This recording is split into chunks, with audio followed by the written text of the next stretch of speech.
What's up, guys? This is Forwards Hat. I'm your host, Tyler Gov, with Will Fine. And Ben Walsh. today we're going to be talking about football. Our first topic is Super Bowl predictions. Ben, who do you have winning the Super Bowl? All right, so you can't bet against the Patriots. That's just a given for the past 10 years, right? But this year I may have to. I just feel like the NFC, just like in basketball, the NFC or the West are much more stronger than the AFC overall. The Patriots are obviously winning the division, no question about that. Yeah. They're going to the Super Bowl.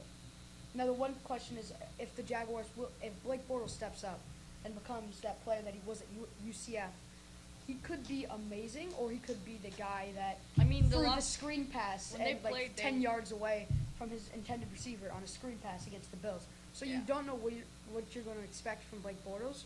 But I think the Patriots and it's between the Eagles and the Rams coming out of the NFC. Mm-hmm. So Yeah, I agree with Ben.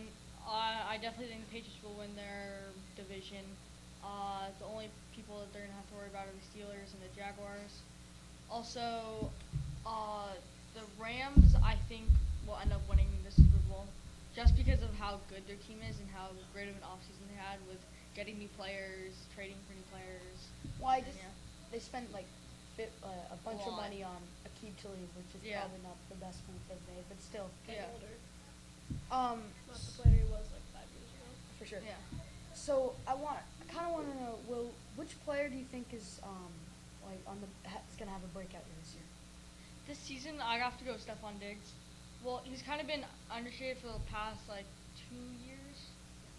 And last year, he had an amazing catch to win the game against, what game? That was against the Saints. Yeah, against the Saints. That was just crazy with, 5 seconds left, he caught it and then ran it for the touchdown for the win. That was crazy. So, yeah. Ben, what do you think about some busts potentially All next right, year for so fantasy football? guys on the decline, you gotta expect some guy like Alex Smith to not exactly Yeah. perform the way he used to. Like you just can't. Alex Smith does not have a big arm. Like can't throw that far. And you have to be able to throw that far in today's offenses. Safeties are continuously getting beat, and the NFL is on a hunt for like a good safety. So I expect Alex Smith to not have the best year. But another guy like Kirk Cousins could have a good year. Yeah. As they're very similar players. Yeah. So you just don't know. Smith's age though, they come in. So I got actually maybe a breakout. I think Jared Goff could break out. I mean, they've added some good receivers, so his fantasy stats definitely could go up, and I think he would be a great fantasy quarterback. And then Blake Bortles, not a player to pick. I mean, they pretty much only run the ball. I mean, with Fournette. Fournette's a great pick. Yeah, Yeah. Leonard, yes. Yeah, if you can get Leonard Fournette, you consider yourself lucky because he's going to have a great fantasy season. In but fantasy, I don't Blake think top Bortles- 5, but definitely top 10. Alright. 6 or 7. So moving on to teams on the decline. My team on the decline is the Pittsburgh Steelers. They picked Mason Rudolph this year in the draft, and immediately Ben Roethlisberger called in to a Pittsburgh radio show to tell them that he was really upset with the Steelers organization for picking Rudolph. He said, who I think was the 76th pick.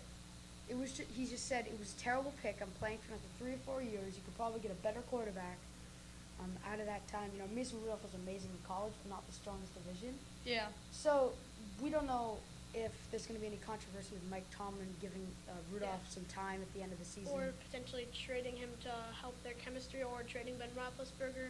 Or do you think that motivates Mason Rudolph to be a better quarterback because It's definitely on Rudolph's part. But Mike Tomlin may get upset with Ben Yeah. Roethlisberger. Also, another breakout player, I have to go with Juju Smith. Last year, he played very well and had lots of yards after receptions, and I think that'll help the Steelers, but I don't know how I feel about the Steelers, winning their division AFC or even making it. Yeah, and also with Le'Veon Bell not being as great, still being great, but not as great as he was maybe 2 years ago. They've stopped running the ball as much, and that gives more passes to receivers. All right, so What about teams on the rise? Well, we talked about the Rams. I think that's probably the biggest team coming up. They did go Jaguars, 11-5 last year. Jaguars, they played pretty well last year, coming from not playing well in previous years. I think I gotta go with the. either it has to be the Rams. They obviously have to play better this year, Yeah. just with the huge spending and like the kind of like a shopping spree that they went on this offseason. But a team that you could hope you could see a little bit better this year could be the New York Giants, just because of getting Odell Beckham Barkley back and hopefully the for a new full running season, back. and of course Saquon Barkley, the If second Barkley pick. follows in like They did sign. if he's like if the he- two rookies. they did lose their best- rookie running backs recently are known to be great. Like Fournette and Kareem Hunt last year, and the year before that Ezekiel Elliott. So if Saquon Barkley can be like that, the Giants could be a really good team. But I mean, the Giants did lose Justin Pugh, but they It's not grabbed not a big Nate deal. Solder. So it'll be a great year to see if Barkley will turn out. Ben, to I'm be gonna that player. interrupt you there. That was Forward's hat. Good night.